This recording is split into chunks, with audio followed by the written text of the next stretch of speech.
ఇదే నా పల్లెటూరు, ఇదే నా తల్లిగారు, మా ఊరి పాడి పంట రాములోరి దీవెనంట.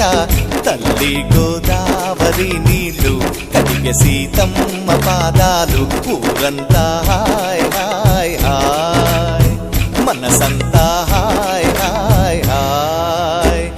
ఇదే నా పల్లెటూరు, ఇదే నా తల్లిగారు, మా ఊరి పాడి పంట రాములోరి దీవెనంట.